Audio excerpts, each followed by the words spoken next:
c'est jeune finalement comme médium, mais ça, la technologie, c'est un média technologique, quoi. Enfin, je veux dire, il n'y a pas de... je veux dire, depuis le départ, en fait, c'est une évolution constante, quoi. Donc, finalement, 130 ans, il n'y a personne qui a encore envie pour voir le début du cinéma, mais finalement, sur 2 générations, enfin, sur 2 personnes, ça peut se faire, quoi. Ah oui. Ouais. C'est pas comme la peinture, la sculpture, la musique, la danse, où là, c'est des millénaires, hein, littéralement, quoi. Donc, ça se trouve, c'est un art qui finira peut-être, j'espère pas, hein, mais ça sera peut-être un art qui finalement ira pas très loin, quoi. J'en sais rien.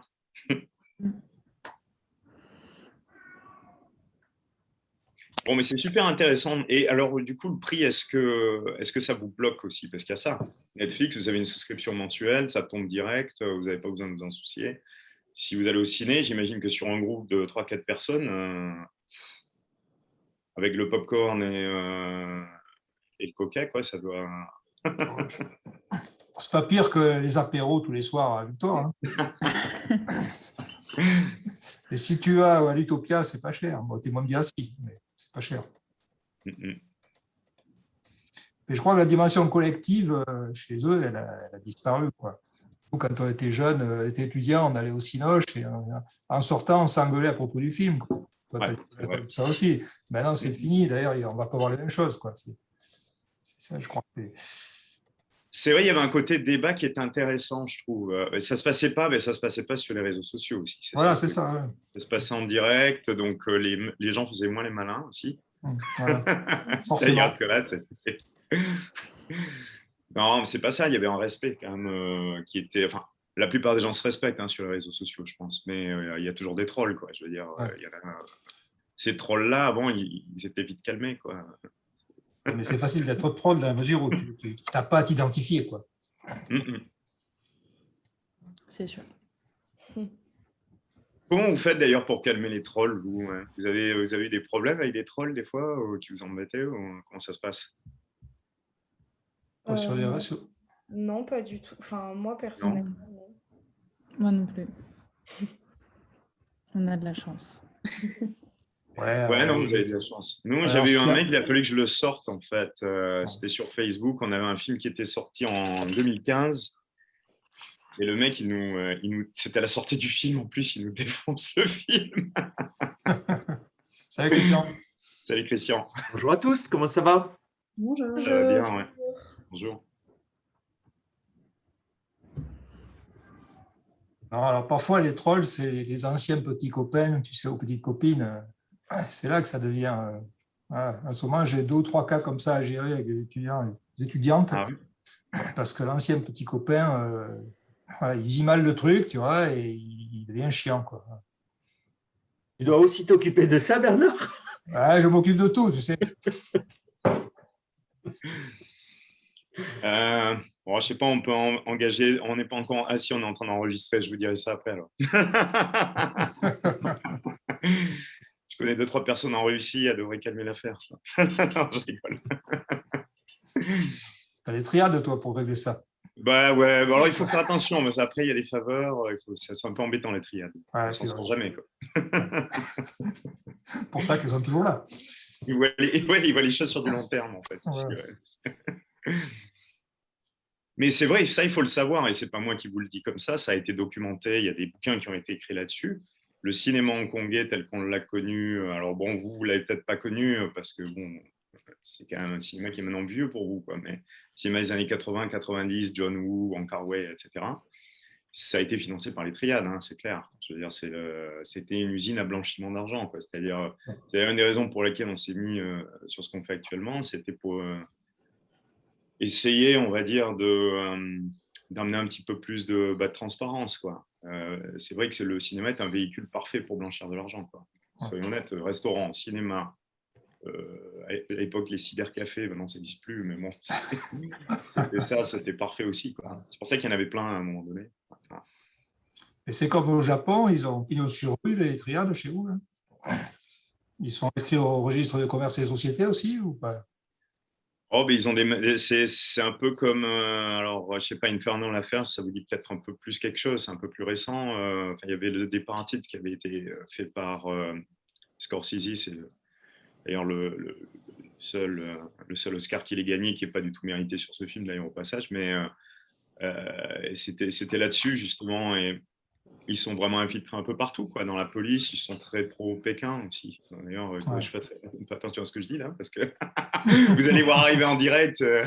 ça va être comme dans le Brésil de Terry Gilliam, il va y avoir un C'est truc ça. qui va se faire au niveau du plafond. Prévenez-moi hein, s'il y a deux mecs là que vous voyez, si je suis parti dans un monologue et que vous voyez deux personnes avec des masques, c'est pas normal. Au moins, ils sont discrets. Voilà, mais c'est vrai que bon, mais c'est intéressant de parler du cinéma parce qu'il y a quand même toute une chaîne ici qui est morte, hein, qui s'appelait UA et qui est, c'est quand même c'est une chaîne de 8 cinémas hein, quand même. Et Hong Kong, c'est pas énorme, hein, c'est 7 millions de gens, donc c'est une ville État quoi. Et quand on enlève 8 cinémas ici, ça fait quand même du vide. Hein. Ouais. Et ils n'ont pas tenu le choc. Quoi. Il y en a un qui a été racheté et le reste, ça va être, je ne sais pas ce qu'ils vont en faire, mais ça va disparaître, c'est clair. Hein. Donc, on a annoncé la mort du cinéma pendant des décennies, puis finalement, ça a peut-être fini par arriver, je ne sais pas. Il n'y a pas de projet de reprise sur les 7 qui restent ou Il y en a un ou deux peut-être qui vont être repris par une grosse boîte qui probablement blanchit de l'argent, donc je rigole, mais c'est vrai que les cinémas là aussi c'est pareil. Hein, il y a 2-3 cinémas à Bangkok, tout le monde le sait, ils tournent à vide. À mon avis, ils doivent déclarer 1000 billets par soir, quoi. Donc bon, à mon avis, il y en a 2-3 qui seront rachetés. Il y a 2-3 gros groupes à mon avis qui seront prétendants, et puis le reste, la moitié sera reprise. C'est pareil, le phénomène est global. Hein, là, je pense qu'il n'y a pas, c'est pas juste la France. Je pense qu'il y a vraiment. C'est vachement intéressant ce que vous disiez, ouais. Et vu l'emplacement et les surfaces qu'occupe un cinéma sur le plan foncier, sur le plan immobilier, il doit y avoir de sacrés enjeux. Ouais, c'est cher l'immobilier à Hong Kong. Il paraît. Non, c'est un luxe hein, de garder un cinéma. Il faut amortir le choc, il faut qu'il y ait un business model derrière. Et le business model, comme je dis, pendant des décennies, ça a été une façade. Quoi. Et aujourd'hui, bon, cette façade, elle existe plus trop. Quoi. C'est plus trop les triades hein, quand même qui tiennent le business un petit peu, mais c'est pas. Ça s'est calmé. Je veux dire, Pékin, aussi, l'influence de Pékin a fait que ils ont un peu nettoyé le truc. Quoi. Donc, ça se trouve, on est en train de parler finalement d'un boulot qui n'existera plus. Donc, c'est vraiment, tu sais, c'est le counter-climax, comme on dit. C'est-à-dire que, surtout, ne faites pas de cinéma, quoi, en fait. Ou pas en salle, du moins. Non, je ne pense pas que ce soit mort. Je pense qu'il y a d'autres façons de le faire. Nous, on a quelques idées qui sont sympas, mais je ne vais pas forcément en parler aujourd'hui, mais qui sont sympa, mais dans d'autres. Pour vous donner une grande ligne, hein, c'est qu'il y a pas mal de gens qui aujourd'hui vivent dans des villages en France, des personnes assez âgées, qui regardent peut-être Netflix aussi, hein, d'ailleurs, qui regardent la télé traditionnelle, on va dire. Et c'est vrai qu'ils sont un petit peu dissociés de la fabrique sociale, quoi. En tout cas, du tissu social. Parce qu'il y a quand même des villages qui sont un peu laissés un peu à l'abandon, quoi, on va dire, et pas qu'en France. Hein, une fois de plus, c'est un phénomène global. Quoi. Aujourd'hui, la technologie pourrait permettre justement sur une salle des fêtes aménagée avec un minimum, on va dire, d'acoustique, un minimum d'un écran, ou alors projeté, ou alors un écran géant LED, pourrait permettre de créer des salles de cinéma où on envoie le film, en fait, ou des films catalogues ou des dernières sorties, pour éviter que ces gens-là aient à faire 20 km en voiture alors qu'ils n'y voient rien, en fait. Hein, donc, ils n'y vont jamais dans les grandes villes après pour voir le ciné. Donc, à mon avis, il y a quelque chose à faire. Après, est-ce que le lobby des exploitants est suffisamment fort pour empêcher ça? Parce qu'évidemment, ça ne va pas les arranger. Je ne sais pas. Mais il y a un truc à creuser. Quoi. Oui, je pense qu'il y a des gens qui sont très seuls dans les villages aujourd'hui. Les expériences de cinéma itinérant sont quand même assez marginales. C'est très modeste. Il y avait une idée hein, de le faire, mais ça s'est calmé assez vite. Au niveau, en fait, surtout au niveau de l'économie, c'était pas évident, quoi. À gérer, bon, c'est un cirque, en fait. Hein. Mhm. Ouais, ouais. Et c'est très artisanal et c'est très bien, mais je veux dire, pour vraiment avoir un impact, c'est pas facile, quoi. Ou après, ça finit en Nomadland, hein, le film qui a gagné les Oscars, là, où bah, les gens, c'est leur mode de vie, quoi. Ils deviennent un petit peu des nomades des médias, quoi. Je ne sais pas si c'est quelque chose qui est jouable hein, comme train de vie. Peut-être quand on est jeune, mais après, si on a envie de construire quelque chose, ça doit être un peu compliqué, quoi. Voilà. Il y a du monde, hein, finalement. Bonjour à Eh tous, oui, à toutes. Anaïk nous a rejoint. Oui, bonjour, excusez-moi pour le retard. Ben, ça fera un café, Madame Prigent. Il va être cher, hein, le mien. Il faut vous l'envoyer ici, quoi. Ah oui, oui, pour qu'il arrive chaud, ça va être compliqué, oui. Ça. Il vaut mieux. DHL, c'est pas mal en ce moment. C'est bien. Bon, ben, si tout le monde est là, je pense qu'on va pouvoir commencer à parler à Monsieur Poujol, si tout le monde est prêt. Du coup, je vais entamer la discussion avec une question qui vous est adressée, Monsieur Poujol. Est-ce que c'est possible que vous nous racontiez votre parcours professionnel depuis votre formation à TechDeco? Alors, je vais faire dans la simplicité parce que j'ai quitté TechDeco en 95. Donc, c'était pas seulement le siècle dernier, c'était le millénaire passé, quoi. Bon, mais en fait, pour faire rapide, moi, je pense que la première expérience professionnelle que j'avais eue, c'était sur le port de Bordeaux, quoi. Enfin, non, oui et non. J'ai fait un peu de maçonnerie avant, etc. J'ai essayé de gagner un petit peu d'argent comme ça, mais bon, on va dire expérience professionnelle avec un costard, etc. C'était vraiment sur un stand de vente direct, de la vente. En fait. Je me souviens, on vendait des portails électriques. D'ailleurs, j'avais même forcé la main à des clients, un petit peu trop. J'y étais allé en mode overkill, et c'est vrai que bon, il y a des gens qui étaient un petit peu embêtés parce qu'ils se disaient, oh mince, on a peut-être, enfin, je veux dire, on n'avait peut-être pas envie de l'acheter ce portail, donc ils ne savaient pas trop comment faire pour refuser la vente après coup, etc. Mais c'était très formateur, quoi. Enfin, c'est pour ça que je vais commencer par ça, en fait. Après, le stage international, excellent, à TechDeco. J'avais fait ça, de la vente en porte-à-porte aux États-Unis. Je parlais 3 mots d'anglais, quoi. Je suis revenu, j'étais presque bilingue, quoi. En 2 mois, par contre, j'étais fauché, hein, mais on n'avait pas gagné ce qu'il fallait gagner, quoi. Mais c'était une excellente formation. C'était sur le terrain, c'était sur le tas, et c'était super, en fait. Après, bon, bah, ça a été la voie de Erasmus. Moi, je suis parti en Irlande du Nord dans la foulée de TechDeco.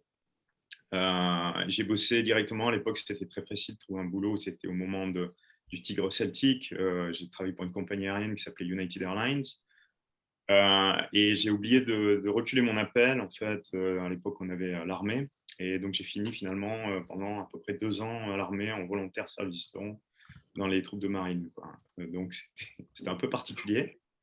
Je je vais pas trop m'attarder là-dessus, mais c'était aussi très formateur pour d'autres raisons. Et enfin, je suis revenu en Irlande, où j'ai bossé pour une banque là, pendant plus de 8 ans. Où vraiment, là, je travaillais sur les lignes de crédit, c'est-à-dire qu'on était dans le cockpit de la banque, quoi. On voyait un petit peu à qui on donnait l'argent, comment. Et d'ailleurs, c'est pour ça qu'en 2015, je me souviens être allé voir mon chef, mon supérieur direct. Il leur a dit, mais on manque de liquidité, on va se prendre un mur, quoi. Et il m'a fait, assieds-toi, t'inquiète pas, je sais. 2005, je lui ai dit 2015, 2005. Donc, 3 ans avant la crise, on savait que ça arrivait, on n'avait plus de liquidité, il y avait il y avait une bulle immobilière qui était en train de se créer à Dublin, particulièrement en Irlande. Et donc, là, je me suis dit, bon, attends, dans 3 ans, tu perds ton boulot. On faisait aussi du financement de films, en fait, mais on faisait du financement à zéro risque, c'est-à-dire on faisait des assurances en fait, pour le film, des garanties, ce qu'on appelle de bonne fin. On faisait, on va dire, on appelle ça du bridge finance, mais c'est en fait des prêts qui permettait en fait à des productions d'assurer leur trésorerie, quoi. Donc, il y a vraiment du risque zéro, quoi. Et effectivement, on faisait aussi du crédit d'impôt. Et à ce moment-là, je me suis dit, mais qu'est-ce que je vais faire qu'est-ce que j'ai envie de faire, en fait. Et il y a eu, j'ai employé une coach d'ailleurs à l'époque, parce que c'est vrai que c'était pas évident après 8 ans dans un moule un peu particulier qui est la banque. Je me suis dit, qu'est-ce que je vais faire, et là, je suis revenu un petit peu aux racines. Et je suis revenu encore à TechDeco, juste pour. J'ai pas préparé ça, hein, je vous le fais comme ça. Hein. Il n'y a pas de script, je suis rien en train de dire. Et en fait, je me suis souvenu, c'est vrai qu'à TechDeco, parce qu'on revient en enfance, on revient un petit peu aussi quand on était adolescent à ses rêves. C'est pour ça, des rêves, c'est bien. Hein. Il faut que vous les gardiez vos rêves et que vous essayez de les exaucer. Je pense que c'est très important. Et c'est vrai que je me souviens que ma thèse, le mémoire qu'on avait fait, en fait, de fin d'année à TechDeco, j'avais fait un support audiovisuel, en fait. Alors, on bossait en VHS, hein, à l'époque. Un truc que vous n'avez pas connu à ma vie. C'est-à-dire, on mettait la VHS dans la caméra et c'était parti. Moi, je me souviens avoir fait des travelling d'un TGV. On avait programmé les heures. Et à telle heure, le TGV devait arriver, il y avait une prise. Parce que le prochain, il était 2 heures après ou 1 heure après, je ne sais plus. Et là, il était dans la voiture d'un pote et je lui fais, mec, il faut que tu partes de 0 à 90, quoi. On avait choisi une route qui était une route, il n'y avait pas de risque pour personne, hein, qui était un petit peu déserte en bord de voie ferrée. Et donc, je me souviens avoir fait le premier travelling de ma vie. C'était comme ça, au bord d'une voie ferrée. Et c'était un TGV, il est quelque part, je ne sais même pas où est la cassette maintenant. Mais enfin, bref, c'était pour TechDeco, puisque j'avais fait un truc sur les trains, sur la SNCF à l'époque, etc. Et donc, je suis revenu à ça, je me suis dit, mais c'est vrai que c'était ça que j'avais envie de faire, en fait. Et c'était faire des vidéos, c'était faire du film, c'était raconter des histoires. Voilà. Alors, comment on fait ça quand on vient de la banque, quoi? C'est pas évident. Donc, j'ai commencé par une école de film. Je me suis dit, finalement, j'ai 3 ans. Je ne savais pas quand la crise allait tomber, en fait. On ne savait pas si c'était en 2005, 2006, 2007, 2008, 2010. Et donc j'ai commencé, j'ai fini l'école de film. On a eu de la chance, c'était le O'Kane Center for Film Studies qui était en Irlande. Et donc, on avait des patrons comme Grégory Peck. Alors bon, ça vous dit rien peut-être, mais bon, c'était quand même assez balèze à l'époque quand l'école a été faite. Martin Scorsese est un des patrons, un des fondateurs, on va dire, de l'école. Ça vous dit peut-être quelque chose. Neil Jordan, Jim Sheridan, c'était une très bonne école de film. En 1 an et demi, en gros, ils nous ont formés pour être ou écrivain, réalisateur, tenir une caméra, etc. Parce que ça ne s'improvise pas. Enfin, oui, ça peut s'improviser avec un iPhone aujourd'hui, mais si on veut vraiment faire du grand écran, tous les défauts se voient sur un grand écran. Sur un téléphone, on peut arriver à se débrouiller sans problème. Hein. Mais sur un grand écran, il n'y a rien qui passe. Hein. Vous avez une petite canette de coca au fond que les assistants ont oublié, vous la voyez. Hein. Donc, il faut être super rigoureux et il faut savoir ce qu'on fait. Donc, j'ai fait cette formation pendant que j'étais à la banque. J'ai eu mon master là-dessus en parallèle. Et là, je prends une année sabbatique. Et j'ai pris une année sabbatique qui est tombée en plein milieu de la crise, en fait. Et cette année sabbatique m'a emmené à Hong Kong, en fait. Et là, on va arriver bientôt à la fin, puisque j'arrive à Hong Kong. J'ai eu de la chance, je connaissais pas mal les services culturels irlandais. Donc, les services culturels irlandais ont engagé un Français, en fait. Pour aller faire une étude sur le marché chinois à l'époque. Donc, c'était en 2008. C'était au moment juste après les Jeux Olympiques de Pékin, pour voir un petit peu qu'est-ce qu'il y avait comme débouché pour eux, en tant que film indépendant irlandais, etc. Et donc, j'y ai passé 1 an. J'ai trouvé ça génial. C'était très facile d'approcher les gens ici, à l'époque. Et j'ai réussi à les convaincre en 2010 de revenir avec 35 films et de taper fort et de dire, regardez, il y a du cinéma irlandais, il faut le vendre. On a eu 8000 personnes qui avaient regardé, c'était au moment de l'exposition de Shanghai, 8000 personnes ont regardé les films, pas sur Netflix, hein, en salle. Donc, c'est pas évident d'emmener 8000 personnes en salle. Bon, on y est arrivé, on a fait ça avec un gouvernement qui était quand même très rigoureux par rapport à ce qu'on pouvait passer ou pas. Enfin, bon, j'ai des histoires assez marrantes là-dessus, mais on n'a peut-être pas le temps aujourd'hui. Et puis finalement, de fil en aiguille, ça m'a ouvert énormément de portes, cette expérience.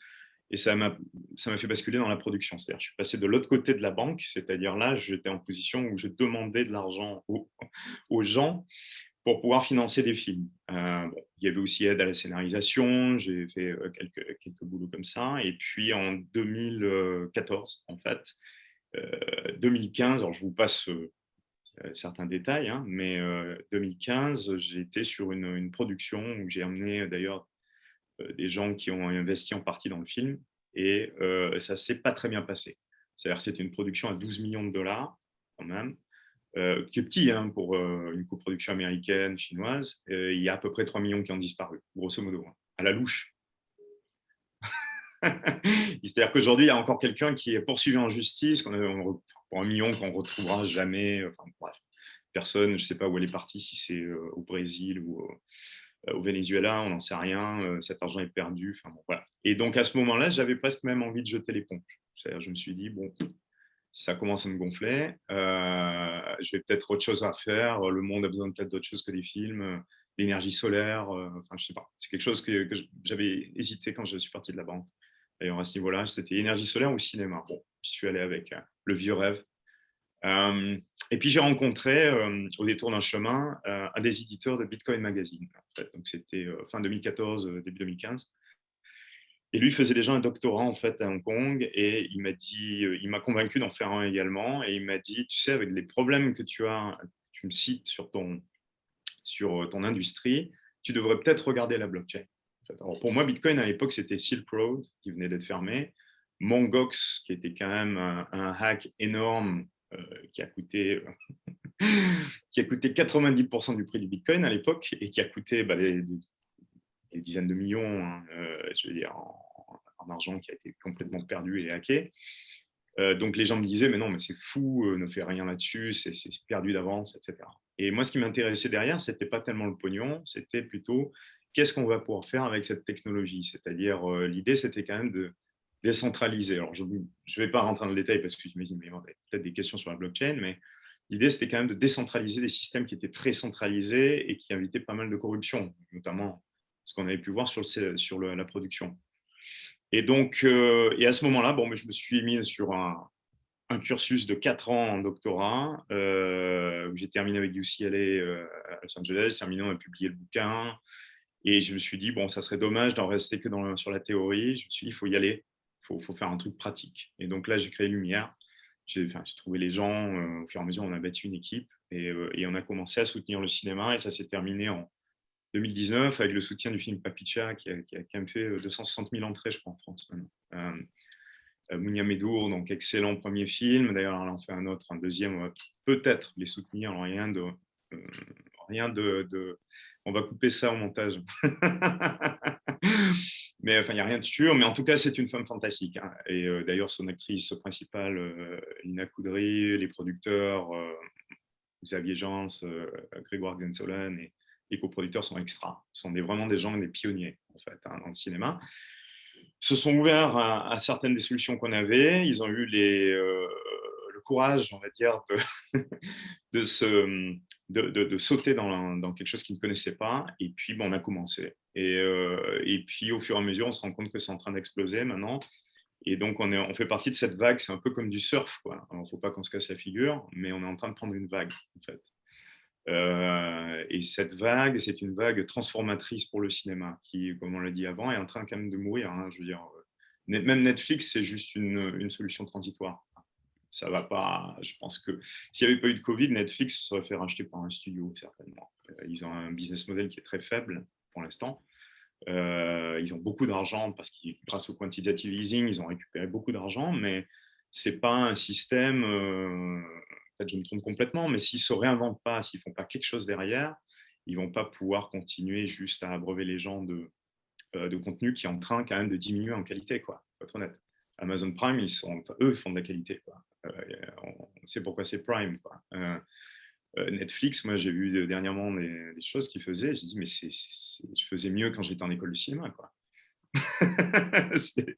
Voilà un peu le cursus. Donc voilà où on est là maintenant. On est dans l'inconnu, on est à un carrefour où on essaie de se projeter, mais on ne peut pas se projeter à plus d'1 ou 2 ans en avance, quoi. Parce que les choses sont tellement incertaines qu'on travaille à la lampe torche, quoi, un peu. Ok, d'accord.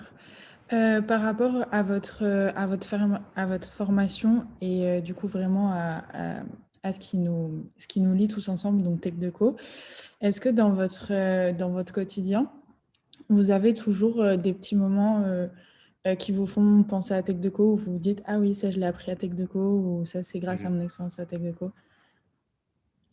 Bah déjà, on est ensemble aujourd'hui, quoi. C'est pas mal. C'est la preuve même que, bah voilà, j'ai jamais perdu ça de vue. Alors, je suis passé par pas mal d'universités, hein, pas mal de choses. Bon, chaque université a sa spécificité. Mais TechDeco restera quand même, comme ils disent en Chine, en fait, un voyage de 1000 km commence avec un premier pas. Ben, en fait, TechDeco, ça a été le premier pas, clairement. Donc, ça, je ne peux pas l'oublier, quoi. Et c'est ce qui m'a quand même pas mal construit, quoi, en fait. C'était l'époque où tout était possible. D'ailleurs, allez-y, hein, c'est l'époque où tout était possible. Tout est possible. Hein. Vous avez pas, enfin, vous avez certains ont plus de contraintes que d'autres, mais je veux dire, vous n'avez pas tellement de contraintes comparé à ce qui vous attend peut-être. Donc, allez-y, foncez. Hein. C'est le moment d'expérimenter, c'est le moment de faire des choses, de voir ce que vous aimez faire. Et donc, voilà, ça, TechDeco, par exemple, c'était bien parce que ça m'a permis de développer ce côté-là. C'est-à-dire, c'est quand même une formation assez généraliste, mais à la fois très pointue dans chacun des secteurs et dans chacun des modules. Et je pense que ça m'a permis de garder l'esprit assez ouvert, en fait, après.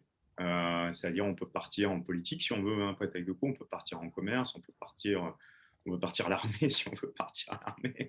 On peut fonder sa propre boîte. On peut.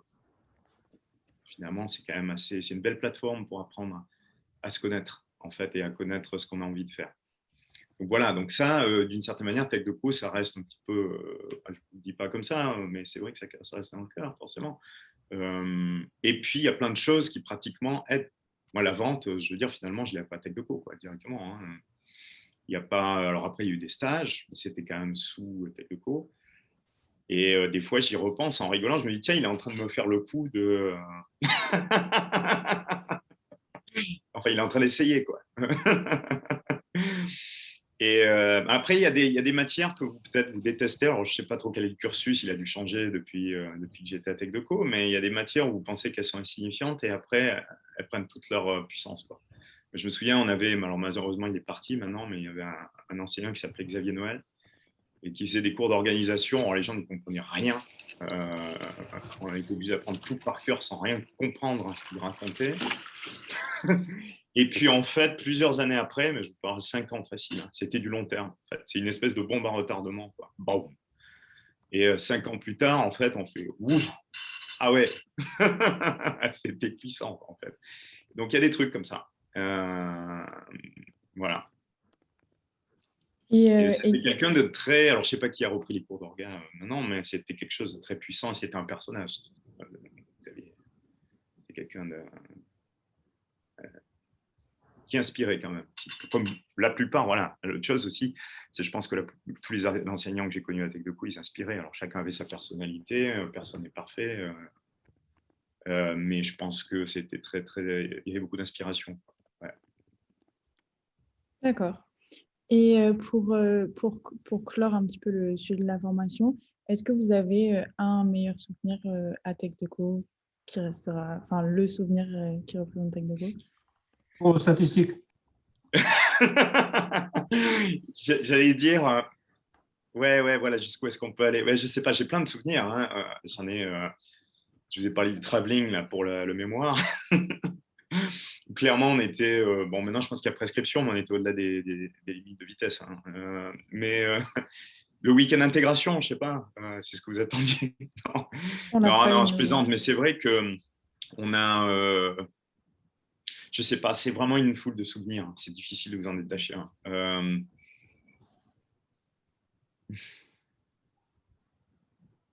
C'est difficile, vous me posez une colle en fait.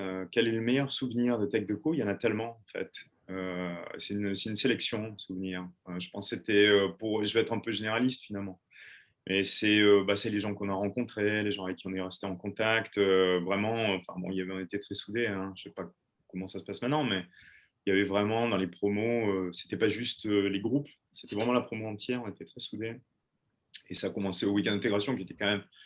Je veux dire, c'était pas un bizutage, quoi. Hein. Ce qu'on avait, c'était très, très soft, quoi. On était plutôt. Moi, je me souviens, je m'étais retrouvé attaché avec une fille et je ne sais plus combien ils nous avaient attachés. On était restés la journée entière, on était devenus très potes, quoi, hein, je veux dire, même peut-être un peu plus d'ailleurs. Mais bon, et, ouais, je veux dire, c'était très sympa, quoi. Et c'est comme ça que ça avait commencé. Et il y avait une espèce d'ambiance où ouais, les gens faisaient leur boulot, quoi. On était là quand même pour bosser, mais à la fois, il y avait un côté très. Alors, je sais pas, c'était peut-être l'époque aussi, hein, très insouciant, les années 90.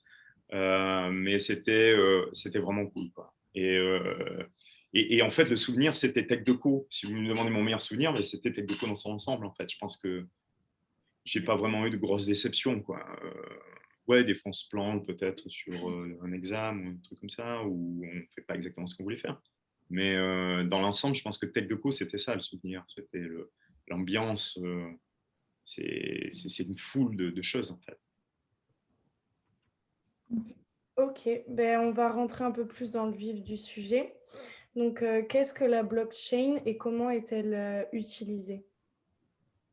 Alors, la blockchain, je vais essayer de ne pas être trop embêtant parce que ça n'a rien de sexy, hein, au passage, hein. Et puis, c'est même pas Elon Musk, hein. On n'est pas en train d'envoyer on n'est pas en train d'envoyer des fusées dans l'espace, quoi. Mais par contre, ce qu'on essaie de faire, on essaie de régler des problèmes sur la Terre. Bon, mais bon. Après, il faut savoir quand même que c'est une technologie à double tranchant, hein. Et c'est pour ça que ça m'intéresse particulièrement. C'est qu'en réalité, bon, qu'est-ce que c'est la blockchain? C'est tout simplement en fait un tableur géant, une base de données géante, fractionnée, qui permet en fait à tout le monde, en théorie, de pouvoir avoir une information qui soit partagée, sur lequel ça devient très compliqué en fait de pouvoir corrompre le système. Et il y a un système de gouvernance décentralisée qui m'intéresse pas mal aussi de nos jours et qui évite justement la concentration théoriquement du pouvoir et du capital au départ. Voilà, dans la philosophie du truc. Alors, par exemple, je ne vais pas vous le faire Wolf of Wall Street, mais un stylo. Vous avez un stylo, imaginons que ce soit plutôt une somme d'argent, quoi. Bon, Bernard, que je connais bien, cette somme d'argent, j'ai plutôt envie de lui donner à lui, et puis on va éviter les taxes, on va éviter tout un tas de choses. Et en fait, bah, cette somme d'argent, du cash par exemple, je vais lui donner, mais je ne vais pas lui donner en ligne, hein, quand même. On va aller se retrouver dans une salle à côté. En fait, je ne suis pas vraiment à Hong Kong d'ailleurs, et puis je lui donne cash. Et vous n'êtes pas au courant, personne n'est au courant, en fait, et voilà. Et ça fonctionne depuis des années. Les cartels de drogue en profitent, tout le monde en profite, quoi, en fait. Les gens qui font passer les taxes sur le côté, et notamment des grosses entreprises aussi certaines. Enfin, bon, bref. Alors, qu'est-ce que fait la blockchain? La blockchain, en fait, c'est que vu qu'on est en permanence plugué, quoi, si je lui donne à Bernard ce stylo, enfin, ce stylo, c'est une somme d'argent, ça représente une somme d'argent, bah, vous allez tous le voir, quoi, en fait. Donc là, on est dans du Panama Papers en direct tout le temps. Donc, il arrive un moment donné où il y a quand même des lois et où ça devient très compliqué de corrompre le système. Ça, c'est dans la théorie. Après, dans la pratique, il y a tout un tas de choses sur lesquelles on va pas avoir le temps de discuter aujourd'hui, mais qui font que c'est quand même très compliqué de mettre ce système en place.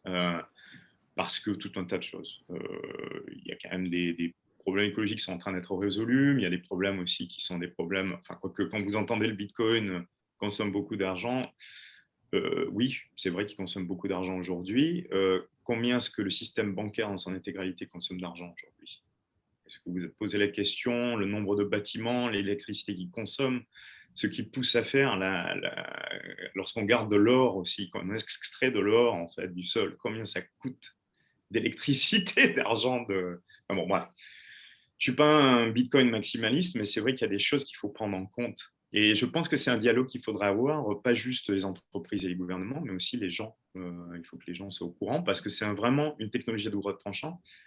La personne qui me l'a présenté, donc il s'appelait, donc je vous disais qu'il était éditeur pour Bitcoin Magazine, s'appelait Nicolas Mendoza, qui est aujourd'hui quelqu'un de très très réputé dans le secteur et qui m'a dit, tu sais, cette technologie, où ça va nous sauver, où ça va vraiment nous mettre dedans, quoi. C'est-à-dire qu'on a un carrefour où il est possible qu'effectivement, en arrivant sur des monnaies numériques, si vraiment on s'arrête là dans le développement, on soit dans un monde de type Brésil, de Terry Gilliam, comme je le disais avant, quelque chose une dictature, mais 3.0, quoi. Donc, à côté, Kadhafi, c'est un rigolo, quoi. C'était un rigolo. Je veux dire, c'était un clown, quoi. Donc, c'est assez préoccupant parce que oui, on développe ça et il faut voir dans quel sens on le développe parce que l'idée, c'était plutôt l'inverse. C'était plutôt au contraire qu'à la fin, on n'a peut-être plus vraiment trop besoin de gouvernement. À la fin, je parle, hein, je parle pas dans un an ou deux, je parle dans… Ça met du temps, 10 ans, 20 ans.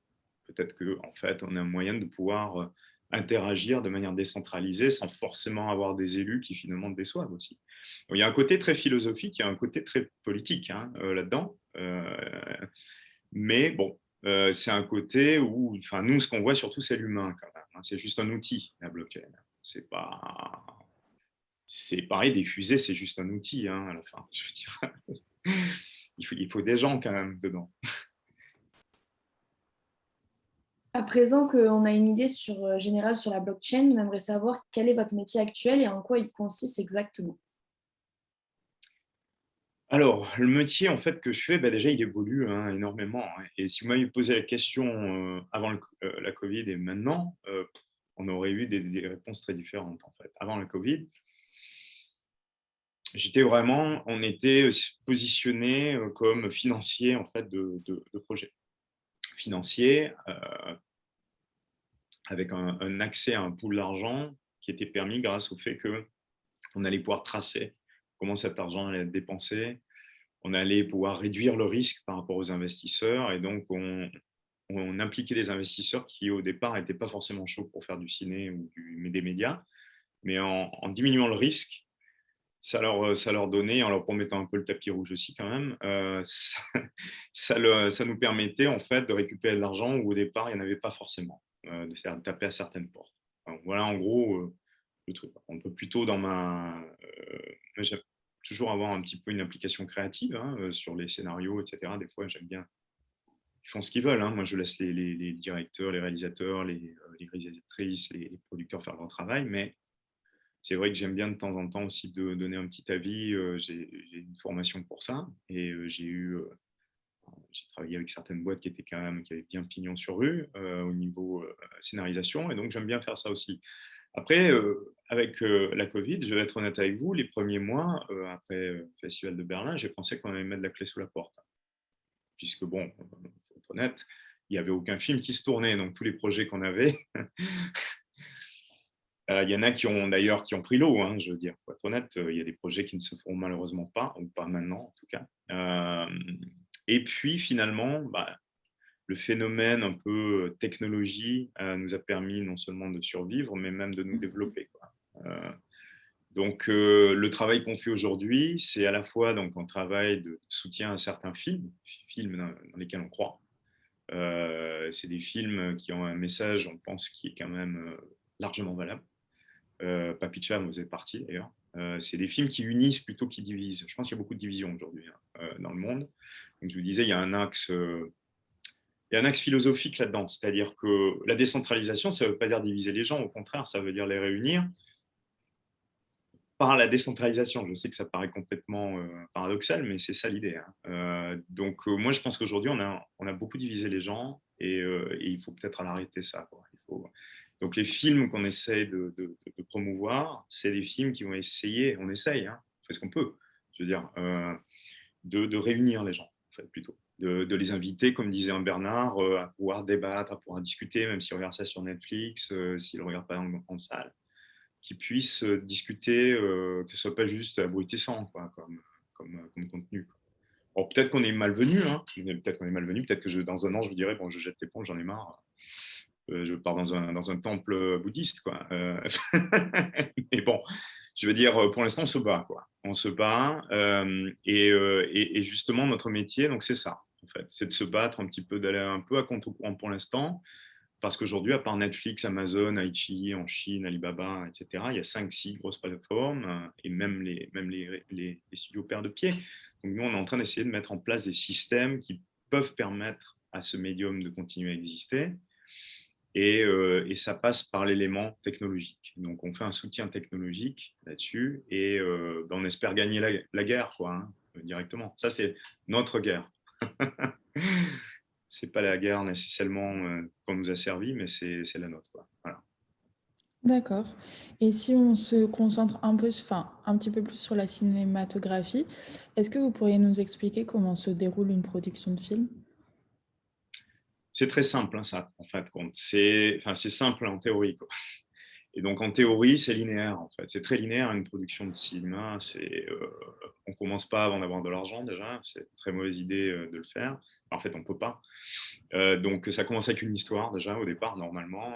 Ça commence avec un scénario, quelqu'un qui a une idée, c'est quelqu'un qui écrit. Ça commence avec un écrivain ou une écrivain. Je veux dire, c'est comme ça. C'est une idée au départ. Et après, cette idée, c'est tout la complexité du truc, c'est que c'est un rêve, quoi, en fait. C'est mettre un rêve en réalité. C'est jamais été très évident, puisqu'on a des contraintes physiques dans la réalité.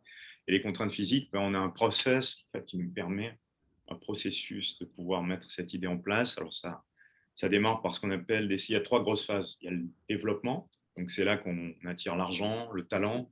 Alors ça va des stars ou pas stars, à du talent technique, à une réalisatrice, un réalisateur, les producteurs, les productrices qui vont bien. Une fois que ça c'est fait, on tape sur de la production qui elle-même est divisée en 3 phases. La pré-production, où vraiment on se prépare, c'est une opération quasiment militaire, hein. Ça coûte très cher de tourner un film encore aujourd'hui. Donc il faut que ce soit super bien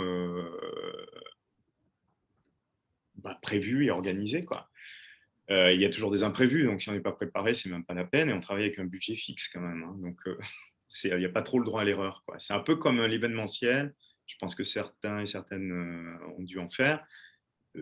C'est la loi de Murphy, hein, tout ce qui peut foirer, foire, hein. Donc c'est la même chose avec une production, mais sur 2 mois pour l'aspect production et en plus de la poste qui fait à peu près 3 mois. Donc pendant 1 an, pratiquement, on a un bébé dans les bras. C'est littéralement un bébé, hein. C'est pour ça d'ailleurs que les productrices sont meilleures que les producteurs, hein. Au passage, elles ont une espèce de talent, en fait, du unificateur d'ailleurs, je trouve. Il devrait y avoir davantage de productrices à mon goût et qui permet justement de pouvoir mettre en place ce projet. Donc ça, c'est la prod. Et après, il y a ce qu'on appelle l'exploitation. Alors, je sais que c'est terrible comme mot, mais c'est pourtant le jargon de l'industrie, où là, ça veut dire que le film part pour réaliser ses revenus, quoi. Et donc là, c'est les distributions diverses, hein, que ce soit sur les plateformes, sur les canaux télévisuels, la grande salle, etc., etc. Et donc ça, voilà. Après, bon, on tape sur 2 ans à la fin de ce processus. Et, et entre-temps, où on en a commencé un autre, où on en a même peut-être fini un autre. Et voilà comment ça se passe. Donc c'est très linéaire, hein, en fait. C'est une cartouche à chaque fois. Et on termine. Et on en fait peut-être une autre en parallèle, une autre en parallèle, une autre en parallèle. Voilà. D'accord. Et est-ce que parfois vous assistez vraiment au tournage du début à la fin, je veux dire au tournage des prises de scène, ou est-ce que non? Alors, du début à la fin, ça dépend, hein. Là, en ce moment, pas trop, non. Puisque, bon, et même avant la Covid, c'était pas vraiment trop le cas. Certains films, oui, ça dépend comment j'ai été impliqué. Le film où j'ai failli jeter l'éponge, oui, ça a été du début à la fin, et même avec des rôles multiples, rôles qui n'étaient pas forcément sur le contrat, hein, d'ailleurs. Parce qu'à un moment donné, il y a un phénomène quand même, il faut dire, dans le cinéma, quand on produit un film qui est très unificateur. C'est-à-dire qu'on se retrouve avec une équipe qui est entre 100 ou 200 personnes, des gens qui ne se connaissent pas, voire qui se haïssent, hein, même, des fois. Et c'est très intense, c'est-à-dire qu'on n'a pas beaucoup de temps, on n'a pas beaucoup d'argent. Enfin, oui, on a de l'argent, mais je veux dire, ce n'est pas autant qu'on pourrait le penser. Ça part vite. Et il y a beaucoup de pression, en fait, pour livrer. Et donc, à ce moment-là, ça permet en fait une espèce de cohésion, cohésion que j'ai connue à l'armée en fait, qui était à peu près la même chose. On était énormément sous pression, on ne dormait pas, on ne mangeait pas. Enfin, c'était les conditions de stress extrêmes. Là, c'est la même chose en fait. C'est vrai qu'on mange peu, on dort peu. Il faut que le film soit terminé en temps et en heure. En France, c'est un peu mieux. Il y a quand même des droits qui permettent justement un aménagement du temps un peu différent. Mais effectivement, ce côté-là est très important. La cohésion. Ouais. La cohésion, en fait, au niveau de la production, je pense que c'est une des choses qui vraiment me permet de rester là-dedans. Et je pense qu'il est primordial, en fait. vraiment. Sans une équipe bien soudée. On le voit d'ailleurs. Les films, on entend des rumeurs, évidemment, sur des tournages, des fois.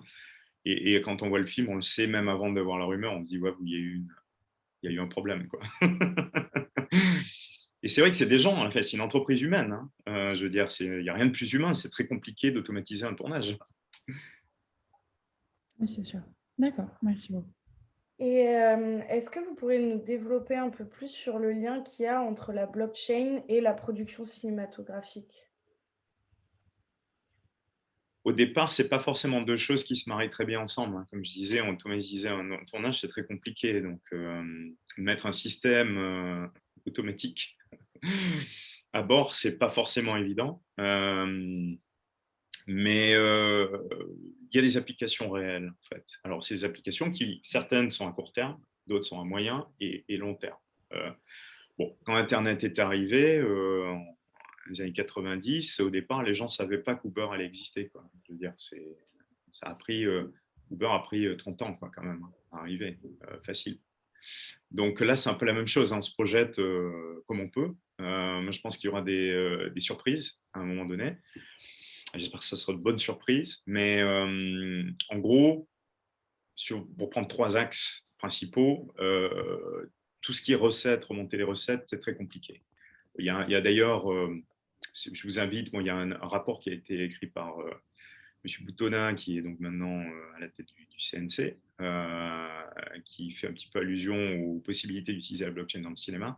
Ça a été écrit en 2019. On a écrit aussi un rapport. Alors lui, il est en anglais. Il y a beaucoup de documents qui sont en anglais, malheureusement. C'est international aujourd'hui. Et bon, il faudrait que quelqu'un se mette à les traduire. Mais on a je pourrais vous donner d'ailleurs les coordonnées. On a créé un organisme caritatif, hein, en fait, hein, juste pour informer les gens sur la blockchain, pour éviter qu'ils se fassent arnaquer, parce qu'il y a beaucoup d'arnaques quand même, pour qu'ils puissent savoir un petit peu gratuitement de quoi il s'agit. Donc, on avait mis un rapport qui faisait à peu près dans les 60 pages gratuit, cadeau. Voilà. Donc, je vous donnerai le lien si vous voulez jeter un coup d'œil. N'hésitez pas. Ça vous donnera un petit peu une idée sur vraiment toutes les applications. Mais dans les 3 grands axes, en fait, c'est remonter des recettes, monitoring au niveau des productions, c'est-à-dire s'assurer que l'argent ne part pas dans les mauvaises poches. Ça, c'était un défi personnel, hein, ce que je vous avais dit.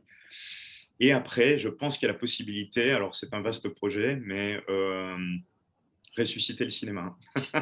Alors, je vous explique un peu comment rapidement. Vous avez dû entendre parler des NFT, donc on est en train de travailler sur des choses autour de cet axe-là. C'est-à-dire, qu'est-ce qui se passe si on ramène des artistes, des influenceurs, qu'au lieu de vendre leurs energy drinks et tout ce qu'ils vendent, ils vendent plutôt du ciné, par exemple, et peut-être des films qui valent vraiment le coup, quoi. Et qui gagnent de l'argent pour ça, hein, peut-être même les mêmes sommes, d'ailleurs. Qu'est-ce qui se passe si on amène justement des projets aux gens et qu'on teste un petit peu pour voir si c'est quelque chose qu'ils s'attendent à voir, qu'ils aimeraient voir. Est-ce que c'est un ovni, mais qu'ils aimeraient quand même le voir aussi, ce film. Et ça, c'est pas mal, parce que ça peut permettre aussi de faire le tri entre des films qui peut-être n'auraient jamais dû être faits, quoi, et des films qui peuvent peut-être être faits, justement. Et ça permet de faire basculer l'économie du cinéma un petit peu sur sa tête. Et c'est peut-être ce dont on a besoin aujourd'hui. C'est-à-dire que c'est de retransformer en fait le système financier tel qu'il est conçu aujourd'hui pour le cinéma, qui est un système qui a bout de souffle. C'est-à-dire si on continue comme ça, dans 10 ans, il n'y a plus de ciné. Il n'y aura peut-être même plus de Netflix d'ailleurs. C'est-à-dire que Netflix sera racheté par YouTube, il faudra des petites vidéos comme ça à droite à gauche, et puis on sera d'une 3 minutes. C'est un peu dommage quand même pour raconter une histoire en 3 minutes. Juste. Je sais pas. Oui, si. D'accord, merci beaucoup. À présent, on avait une question. Est-ce que vous ne pensez pas que ça serait intéressant dans les années à venir de faire connaître la blockchain en France et que ce phénomène, du coup, se fasse connaître ailleurs qu'à Hong Kong? Parce que c'est vrai qu'en France, nous, on n'avait pas trop d'idées sur ce que c'était, etc. Et est-ce que vous ne pensez pas que ça marcherait aussi également en France? Ça marche en fait, hein. Il y a des groupes, il y a des associations qui se sont montées. Il y a la Paris Blockchain, comment ils appelaient ça? Alors c'est marrant parce que c'est quand même un groupe français, ils l'ont appelé en anglais, quoi. bon, c'est pas grave. Oh, ils sont très bien, hein, je veux dire au passage, si jamais à un moment donné ils tombent là-dessus. Ce sont des gens bien, ils ont vraiment organisé un truc qui est bien. C'était Paris Blockchain Week Summit, je crois que c'était ça. Et donc, qui avait été organisé en fin d'année dernière. Ils ont fait un très bon boulot, ils ont vraiment amené des gens, mais la plupart des gens, évidemment, ne parlent pas français, quoi. Enfin, je veux dire, on a affaire à des gens. Alors, voilà, la grosse différence, et c'est là que ça devient intéressant, justement, par rapport à la question que vous posez, c'est que Internet a été créé. Alors, la France avait tout compris avec le Minitel au départ, mais bon, on s'est fait avoir, on n'est pas des bons vendeurs. Comme d'habitude, on s'est fait avoir, en fait. Et les États-Unis ont très bien pigé le truc, donc Internet est sorti, mais Internet est sorti de manière assez unilatérale, hein. On est à la fin de la guerre froide, dans les années 90, la Chine s'est tapée Tiananmen. Je veux dire, les Chinois sont morts, pour ainsi dire, la Russie est morte. Donc les États-Unis ont libre choix pour pouvoir développer Internet en anglais, avec des noms de domaine en anglais, avec un alphabet qu'ils utilisent. Et c'est pour ça qu'il n'y a pas de nom de domaine en cyrillique. Enfin, je crois qu'ils étaient en train d'en parler récemment, ou en chinois d'ailleurs, ou en grec. Je veux dire, voilà, c'était créé Internet de manière assez unilatérale, il faut le savoir. C'est pas du tout un espace comme on pouvait le penser global, hein, au départ. Ce qui est intéressant avec la blockchain, c'est que justement c'est global. Et c'est pour ça qu'il y a des tensions, hein, d'ailleurs. C'est-à-dire qu'il y a la Chine qui est absolument dedans, le Japon est dedans, des pays même relativement petits en taille, mais qui frappent fort comme Singapour sont dedans. Vanuatu est dedans. Enfin, je veux dire, qui n'est pas dedans, quoi, même. La France est dedans, clairement, hein. Bon, après, on a un agenda politisé qui prend des décisions bon, qui ne sont pas forcément négatives. Je pense qu'il y a quand même eu pas mal d'aide là-dessus. Mais le problème qu'on a, c'est vu qu'on est quand même un peu franco-français, et c'est vrai qu'on tient à notre langue et on a raison. Je veux dire, moi je serais le premier à défendre la langue française, même si je m'exprime en anglais tous les jours dans le travail, parce que il faut être pratique aussi, quoi. Mais c'est vrai que je pense qu'il y a trois nécessités en, fait, en France. On a de très bons ingénieurs logisticiens, logisticiens aussi, mais en logiciel, en fait, c'est-à-dire software engineer, voilà, vous voyez, je parle en anglais, bon. Mais des ingénieurs vraiment en informatique, des gens vraiment qui créent du logiciel. On en a à Lyon, on en a à Paris, je pense qu'on en a à Bordeaux qui sont très bons. On a vraiment une puissance de feu là-dedans. On a des gens qui sont malins, qui ont des idées. On a des gens qui sont très créatifs. On a de très, très bons atouts.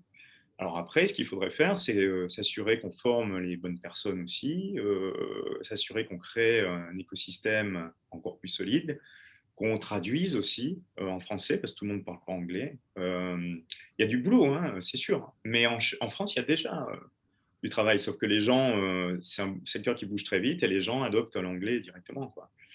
Donc, il y a peut-être un travail à faire là-dessus. Ouais. Après, moi, vu où je suis, c'est peut-être pas moi qui vais y contribuer directement. Mais j'essaye autant que possible. C'est vrai qu'il y a des termes qui n'ont pas été traduits en français, pour être honnête. La chaîne de blocs, moi j'entends très rarement parler de la chaîne de blocs, quoi. Mais c'est ça pourtant le mot français, quoi. Donc voilà, les smart contracts, on a même discuté, c'est des contrats intelligents. Bon, je veux dire, c'est assez facile finalement. Mais il y a moyen de faire quelque chose, il y a moyen d'aller plus loin. Mais en France, il y a déjà un bon ferment, hein. À vrai dire, il y a des ingénieurs qui sont top, qui sont placés dans les plus grosses boîtes. Voilà. D'accord. Bah oui, c'est vrai qu'en France, on n'est pas. Enfin, c'est vrai que quand vous le dites, c'est très facile en fait de le traduire. Je pense qu'on n'est pas assez informé sur le sujet. Et ce qui est vraiment dommage parce que c'est pas compliqué de s'informer, mais d'où le but de cette interview aussi, de pouvoir informer les élèves de Tech Deco. Mais oui, c'est vrai qu'on n'est pas assez informé. Par rapport à votre quotidien, votre métier, votre vie actuelle, est-ce que vous avez, je me doute que vous n'avez pas un quotidien fixe, mais est-ce que dans votre vie de tous les jours, vous avez, je sais pas, un train de vie un peu particulier qui est peut-être différent de celui que vous aviez en France ou par rapport à votre métier?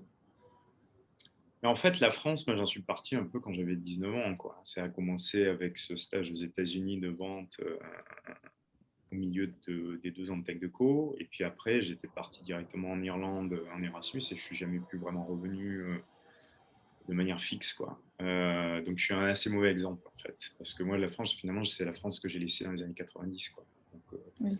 c'est presque un film historique s'il y avait à faire un film là-dessus. Donc, forcément, au niveau des époques, déjà, ça change énormément. On n'était pas du tout dans les mêmes données. Après, oui, j'y suis revenu effectivement en lockdown, donc c'est un peu particulier, quoi. Mais c'est sûr que une chose que je peux voir par rapport à la culture asiatique, par laquelle je me suis ouvert assez tôt, hein, quand même. On est toujours une pièce rapportée, hein. C'est clair qu'on est toujours, ici, ils disent Guaylo, c'est le fantôme blanc. Enfin, c'est assez raciste, hein, d'ailleurs, au passage. Mais c'est comme ça, bon, ça fait des décennies qu'ils se terment, et voilà. C'est le gaijin au Japon, enfin bon, etc. Bon, donc on est assez. L'Asie est quand même très sectaire, hein, faut être honnête. À la fois, c'est là-bas vraiment qu'au niveau technologique, il y a énormément de travail de fait, quoi. Et pour nous, être là-bas, il y a la finance, il y a la technologie. Au niveau du contenu, je ne sais pas, mais c'est là qu'on fait le pont. En fait, on peut emmener du contenu qui est Eurasian, quoi, enfin, qui est vraiment Asie-Europe, voire Asie-USA. Et donc, on est là, nous, vraiment comme un pont, en fait. Et c'est vrai que la différence est notable, hein. Bon, c'est sûr qu'en Asie, c'est pas la même culture, hein. C'est une culture qui est une culture finalement pas très confucianiste, hein, où qu'on aille. Alors après, un côté taoïste aussi qui est finalement assez païen sur, on va dire, le paradoxe de la vie, quoi, le changement. Voilà, il y a une constante en Asie, c'est qu'ils ont bien intégré le changement, en fait. Voilà. Ça, c'est quelque chose philosophiquement qui les démarque. Nous, on a un peu oublié la philosophie grecque, quoi, en fait, qui est quand même le fondement de notre civilisation. Et eux, ils l'ont finalement assez peu oublié, quoi. Même s'il y a eu le communisme qui est passé par là, même s'il y a eu tout un tas de choses, ils l'ont intégré. Et ça, c'est assez fascinant. Donc, on est à la fois un petit peu extérieur, mais à la fois, on est dans une espèce d'écosystème qui fait que les gens sont très pratiques et ils veulent que les choses fonctionnent et qu'ils avancent. Et ça aide à avancer aussi, quoi, finalement. C'est-à-dire le train ne s'arrête jamais, quoi, en fait. Voilà, en gros, les différences. Or, après, il y a le côté un peu.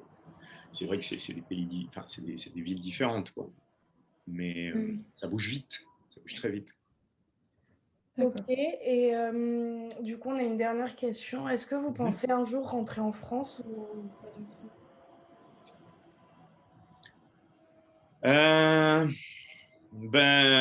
En fait, non. Alors, je préfère vous le dire. Bon, si je rentre régulièrement en France. Et d'ailleurs, je suis souvent content de rencontrer les anciennes tech de co. Quand je rentre souvent sur Bordeaux. Bon, donc j'ai des réunions sur Paris ou des amis à voir dans d'autres villes, mais je ne sais pas si mon futur est en France, en fait, pour être honnête. Très tôt, quand j'avais 12 ans, je savais qu'il était en Asie, en fait. C'est une longue histoire, on ne va peut-être pas taper là-dedans, mais très très tôt. Donc quand j'avais 12 ans, pour moi, c'était clair, c'était l'Asie. Donc à un moment donné, j'allais terminer là-bas. C'est une espèce de révélation. Et alors, est-ce que j'y reviendrai vraiment sur mes vieux jours? Peut-être, mais bon, j'ai aussi des racines espagnoles, hein, donc moi, l'Espagne, j'aime bien. Le Portugal, c'est pas mal non plus. La France, c'est très très bien. Moi, je trouve que c'est un pays qui est quand même fascinant et incroyable. Et je pense que c'est un pays fort, quoi. Après, c'est vrai que c'est un pays qui peut être très déstabilisant. Il y a une culture qui est quand même particulière, même une culture de travail. Je le vois avec les gens avec qui on travaille, qui sont français aussi. À laquelle malheureusement je suis plus habitué, quoi. Et je suis plutôt dans une mentalité anglo-saxonne, malheureusement, je dirais, puisque c'est là-dessus que j'ai baigné pendant 25 ans, quoi. Donc c'est vrai que c'est un peu compliqué pour moi de revenir en France. Si j'y reviens, c'est vraiment j'y reviendrai, mais 3, 4, 5 mois par an, quoi. C'est pas parce que j'aime pas la France, hein. C'est juste que j'ai un chemin de vie qui m'a emmené où je devais aller, c'est mon karma. Et voilà, quoi. Mais la France, c'est un pays fantastique, on a tout, quoi. Et c'est pour ça que je comprends pas pourquoi les gens, des fois, râlent.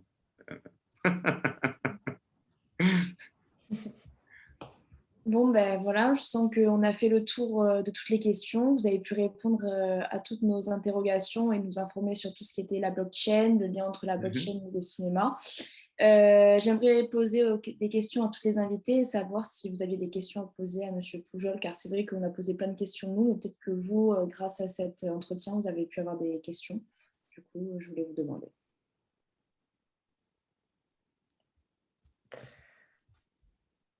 Moi, si personne n'a une question, j'ai une question un peu, enfin, totalement propre à moi à vous poser. On va dire, je me retrouve un petit peu dans votre parcours dans le sens où, donc je suis à TechDeco, donc c'est une formation qui est très générale, mais depuis toute petite, j'ai un grand intérêt, on va dire, pour tout ce qui est vidéo, créer des vidéos et la partie création. Et j'aimerais bien, si possible, essayer de travailler dans ce domaine-là un peu. Moi, j'avais plus pensé à de la publicité ou plus que vraiment le cinéma, parce que déjà, c'est plus accessible. Est-ce que vous, je sais pas, vous aurez des conseils à me donner ou est-ce que vous pensez que c'est la bonne solution de se tourner dans ce domaine qui est très facilement...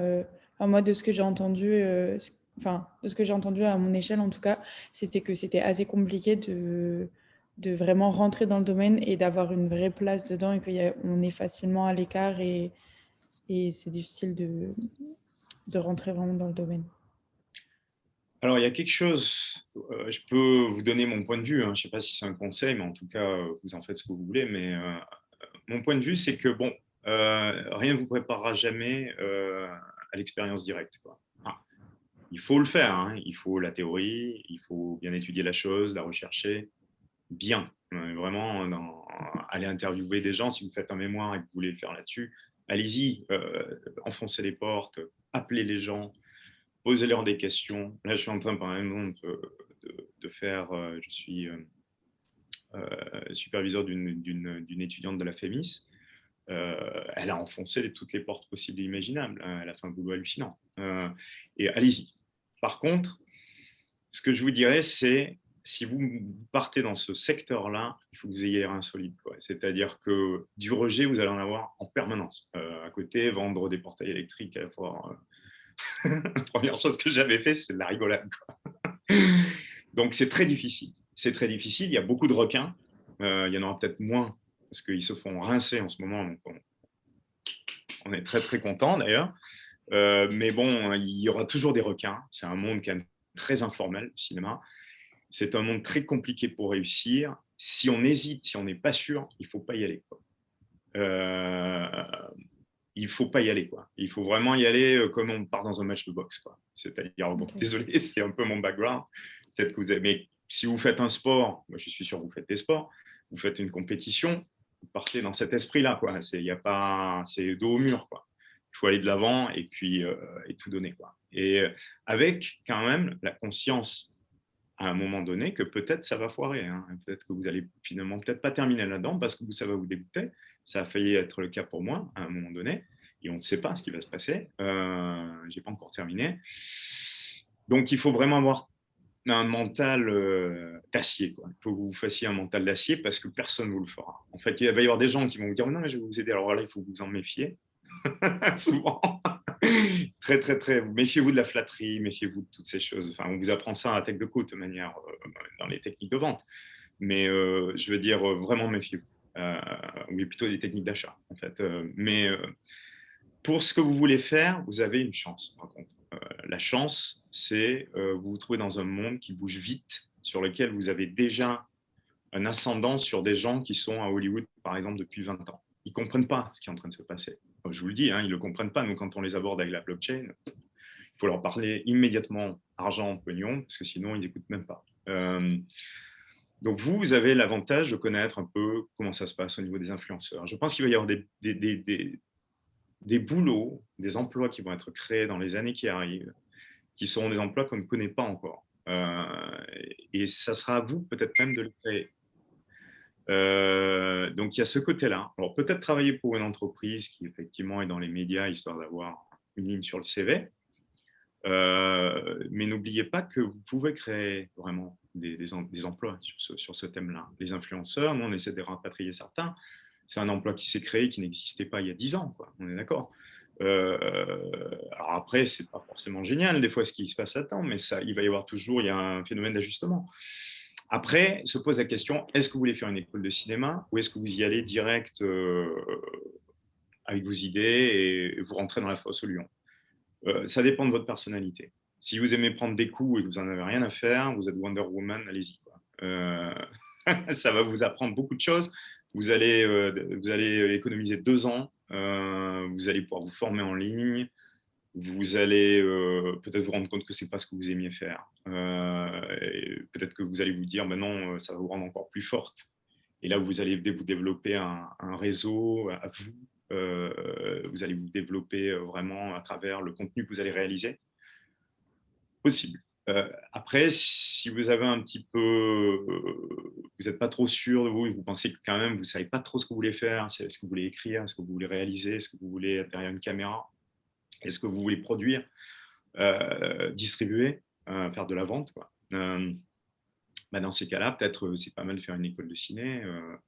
Il y en a même à Bordeaux, 3IS, je crois, Innov.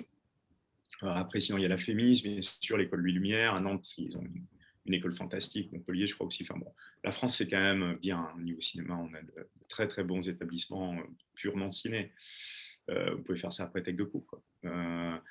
Et bon, ça va vous apporter un réseau, bien sûr, ça va vous apporter, surtout un réseau d'ailleurs, ça va vous apporter des capacités techniques. Peut-être vous serez, justement, c'est là que vous serez prête à vous jeter dans la fosse au lion. Mais après, à vous de choisir vraiment quel est votre... il faut que vous sachiez un petit peu, il faut que vous ayez un plan, quoi. Même si votre plan il change, il ne faut pas vous attaquer le truc en disant ouais. Et puis il y a des gens qui l'attaquent avec le mauvais esprit. C'est-à-dire, je me souviens de Chris Doyle, ça vous dit peut-être rien, mais c'est la personne qui est derrière tous les films de Wong Kar-wai, quoi. En gros, c'est le mec qui a créé Hong Kong, visuellement. Bon, ce mec-là, je me souviens de l'avoir vu à Dublin il y a à peu près 10 ans. Il était arrivé dans un séminaire, il avait fait dans un bar, ça se passait. Donc il est très roots, il est très old school, Chris Doyle. Et il a dit, bon, tous les gens qui sont ici pour faire du fric, cassez-vous, parce qu'il vaut mieux que vous fassiez de l'immobilier. Il a dit ensuite, tous les gens qui sont là pour être célèbres, cassez-vous aussi, vous pourriez mieux être politicien.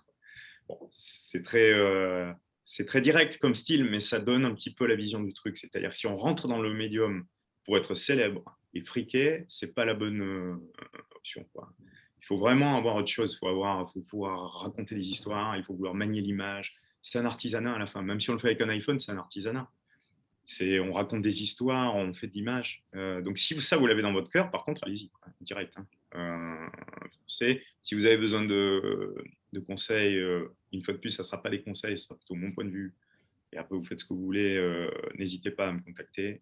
Voilà. D'accord, merci. Et ça vaut pour tout le monde, en fait. Ouais. D'accord. Ça répond. J'avais une petite question, moi. Plus une question d'opinion. Qu'est-ce que vous pensez de la politisation un peu du cinéma, notamment français, et qu'on a pu voir aussi avec la cérémonie des Césars, par exemple? Alors, moi, je suis content d'avoir baqué Papicha ce soir-là.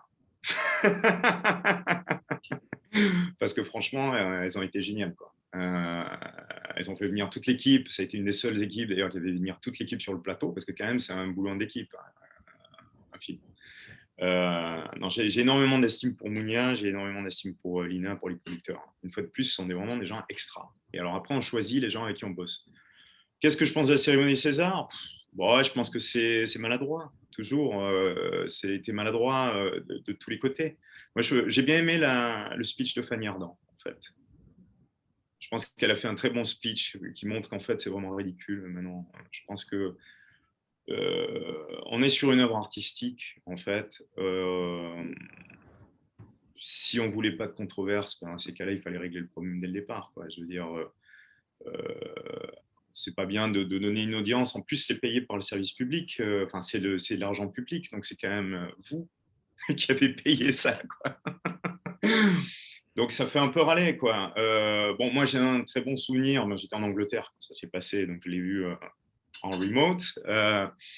Mais Papicha m'ont pas déçu. Ils se sont bien présentés. Je pense que c'est un peu dommage quand on utilise l'argent public et qu'on a autant de chance dans ce médium-là d'en faire une mascarade de ce type, quoi. C'est un peu voilà, mon point de vue. Alors après, je prends pas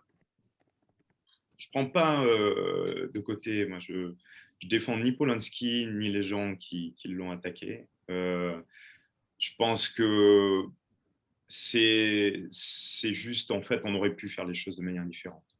Après tout, on a quand même la responsabilité de l'argent du contribuable, quoi. Donc, dans ces cas-là, on fait attention, quoi, quand même.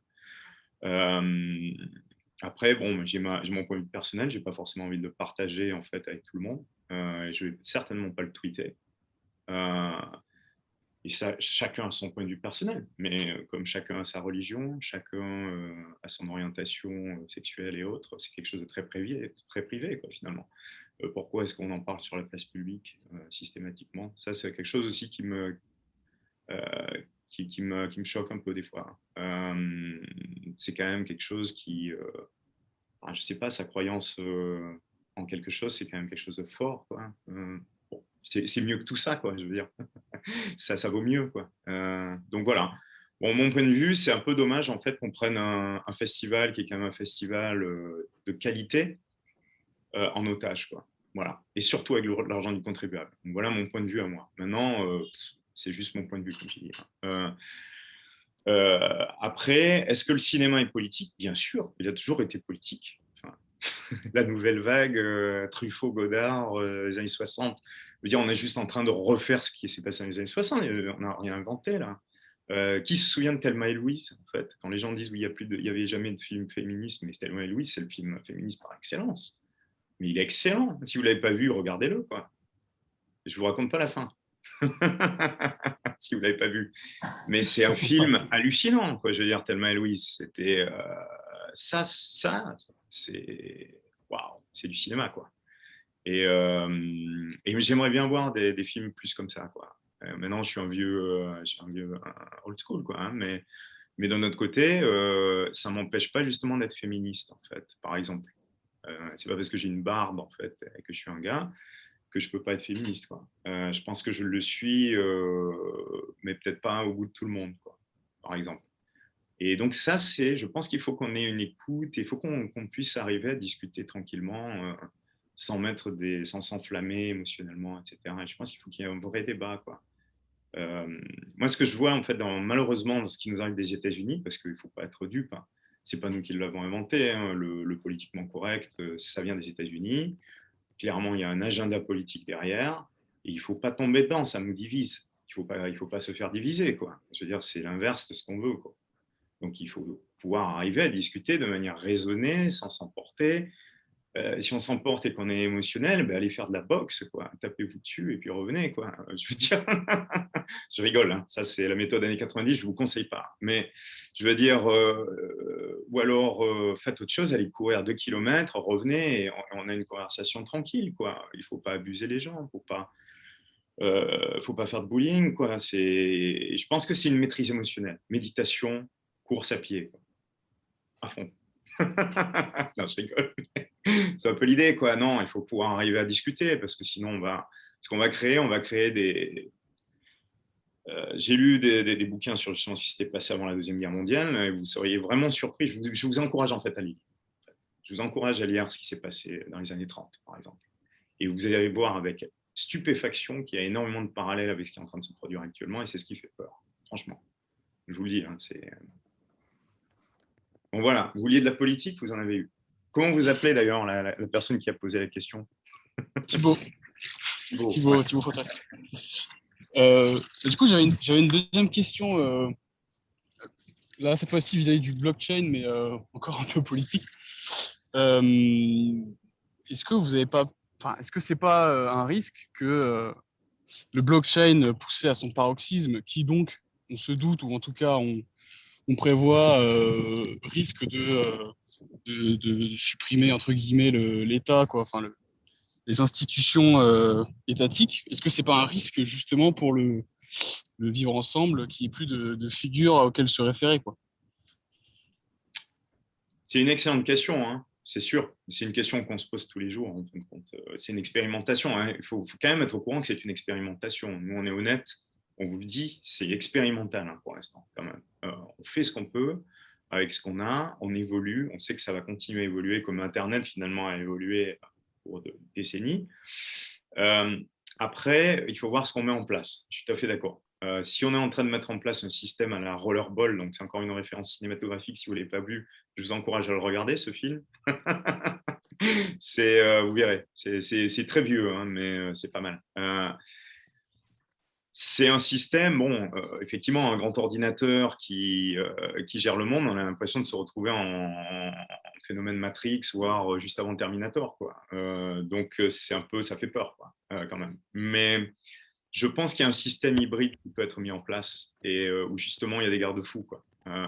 Maintenant, il faut que ce soit un système où justement, c'est un système. Le problème qu'on a à l'heure actuelle, et on en est arrivé aux aberrations qu'on connaît actuellement, c'est parce que l'être humain, malheureusement, a fait des conneries, quoi. Je veux dire, et on a laissé les choses se faire. Et on arrive à un système, on va parler un peu d'écologie, quoi, parce que c'est quand même un des problèmes majeurs. On arrive dans un système où les générations qui arrivent, qu'est-ce qui va leur arriver, justement? Qu'est-ce qu'on laisse à ces générations-là et quelle génération est-ce qu'on laisse à ce système-là, quoi, tu vois? Donc, c'est vrai que c'est compliqué, en fait. C'est très, très compliqué de rattraper le tir, quoi. Pour moi, si on ne rattrape pas le tir, de toute manière, la planète va s'en charger. D'ailleurs, elle a déjà commencé, évidemment. Hein, et à mon avis, il n'y a qu'à voir le nombre de virus qui sont libérés par la calotte polaire qui est en train de fondre. À mon avis, le problème va être très vite réglé, quoi. Je ne citerai pas la question est vite répondue, mais elle l'est, quoi. C'est vrai. Après, je pense que ce qui se pose comme problème avec la blockchain, c'est qu'effectivement, ça peut être approprié par des régimes très autoritaires. Et ça, c'est vraiment quelque chose sur lequel on est en train de plancher pour éviter que ce soit le cas. Maintenant, ce qu'il faut savoir aussi, c'est que, ça, on parle d'une blockchain centralisée dans ces cas-là. Mais si c'est vraiment décentralisé, c'est-à-dire Bitcoin, hein, mais qui peut-être être réapproprié aussi, on se pose beaucoup de questions là-dessus. Essentiellement, la seule chose que vous utilisez, c'est un petit peu la même chose qu'Internet aujourd'hui, si ce n'est qu'il est incensurable. Incensurable, inarrêtable, instoppable, quoi.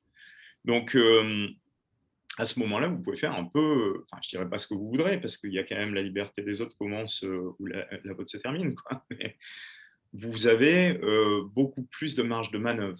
Et ça a très bien été relaté par un livre qui a été écrit par Michel Bowens et notre professeur Kostakis.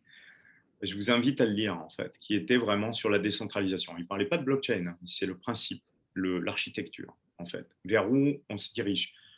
Le capitalisme est en train d'arriver à s'essouffler aussi. Hein. On arrive à des transformations. D'un point de vue économique, hein, moi je ne vous parle pas de politique, là, c'est politique économique, si vous voulez, mais je me souviens avoir rencontré un réalisateur cubain, Lamora, en fait, qui était un exilé de Cuba et qui m'avait dit, il y a des années de ça, à Bordeaux d'ailleurs, au festival historique de Pessac, il m'avait dit de toute manière, c'était autour d'une bière, hein, comme on le fait dans les festivals de films, digne de ce nom, il m'avait dit la chose très simple, il m'a dit tant qu'on ne sera pas sorti des théories marxistes, on continuera à se taper la tête contre les murs, on n'arrivera à rien. En fait, on va reproduire les mêmes schémas à jamais. Et le capitalisme fait partie des théories marxistes. Donc, il faut qu'on arrive vers quelque chose d'autre. Alors, la blockchain, est-ce que c'est la solution? C'est trop tôt pour le dire. Mais si on arrive à contrôler ça et à le faire de manière intéressante, et d'une, on va pouvoir respecter la vie privée des gens, parce qu'il y a des moyens de pouvoir justement transférer toute cette information sans transformer votre date de naissance et ce que vous venez de regarder sur Google. Donc ça, c'est pas mal déjà quand même. Et deuxièmement, il y a la possibilité de pouvoir en fait donner plus d'autonomie aux gens. Alors plus d'autonomie, est-ce que c'est bon? J'en sais rien. Quand on dit voilà, on fracture les banques et du coup chacun devient sa propre banque. Bon, c'est très bien, peut-être à Bordeaux ou à Singapour. À Caracas ou à Los Angeles, si vous avez un wallet électronique, un portefeuille électronique, c'est pas très bon, quoi. Je veux dire, à un moment donné, il faut avoir un côté pratique. Alors, la réponse à ça, Thibaut, en fait, c'est qu'en réalité, on est en phase expérimentale et il faut faire attention. Parce que moi, je pourrais m'arrêter, hein, je pourrais faire autre chose. On pourrait tous s'arrêter, mais c'est un train qui est déjà parti, quoi. Et si on le laisse avec personne à bord, c'est un train qui va être réapproprié par des gens qu'on ne voudrait pas forcément au pouvoir, en fait. Donc, il y a une dualité, et il y a une dualité économique, c'est-à-dire c'est une dualité entre les banques privées et les banques centrales, à l'heure actuelle, qui est en train de se jouer, et qui va définir dans quel monde est-ce qu'on va vivre dans les 20 prochaines années.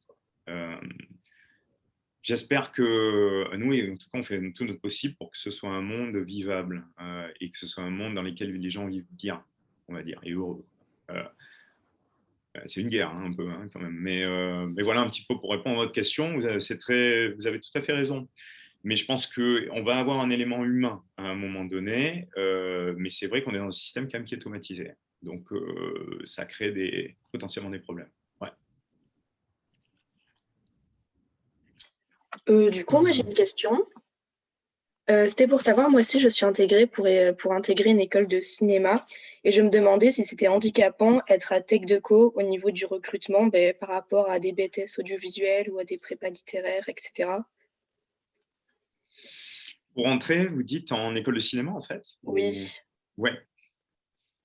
Ça ne sera pas handicapant si vous commencez déjà à faire des films dès maintenant, quoi. Okay. C'est-à-dire ce qu'on va regarder à la FEMIS, à l'École Louis Lumière, etc. Si c'est ce que vous voulez faire, vous pouvez partir à l'étranger aussi, vous pouvez partir à New York ou à Los Angeles. C'est ce que vous avez fait, quoi. Votre portefeuille, en fait, votre portfolio. Donc, si vous avez déjà fait plein de choses vraiment intéressantes, un peu décalées, un peu fraîches, innovantes, bah, c'est bien. Et je ne pense pas que TechDeco va vous desservir là-dedans, hein.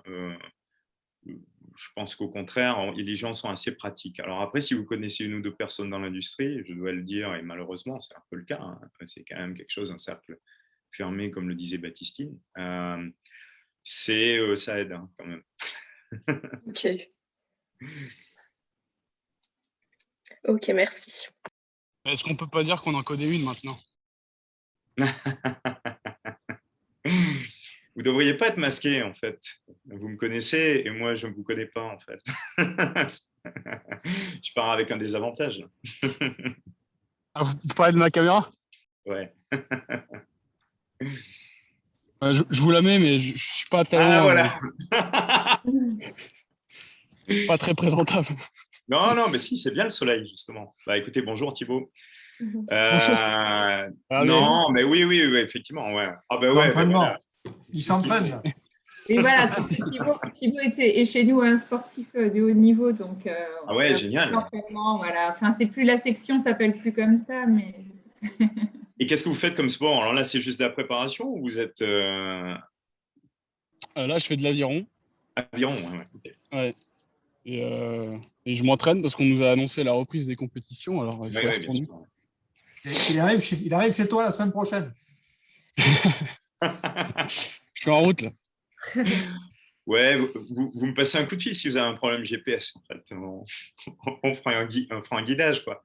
Mais oui, vous connaissez quelqu'un. Effectivement, je ne vais pas pouvoir faire des miracles non plus, quoi. Hein. Il y a un minimum par rapport à... il y a un minimum, je veux dire, de déontologie et puis de respect par rapport aussi aux gens avec qui je discute. Mais bon, si vous avez besoin de choses, effectivement, n'hésitez pas à me contacter, c'est sûr. Et puis, pour la compétition, bon courage. Et puis, toute la chance de votre côté et que le vent souffle dans vos voiles, quoi. Ouais. Merci. Même si vous n'en avez pas, mais... Est-ce que quelqu'un a une autre question? Moi, je peux juste poser une petite question. Parce qu'en fait, moi, j'avais fait un peu TechDeco pour m'expatrier aussi en Asie. Et du coup, je voulais savoir si le fait d'avoir fait TechDeco, ça vous a un peu aidé ou alors vous êtes servi des choses que vous avez appris TechDeco dans votre vie en Asie et si vous avez des conseils aussi.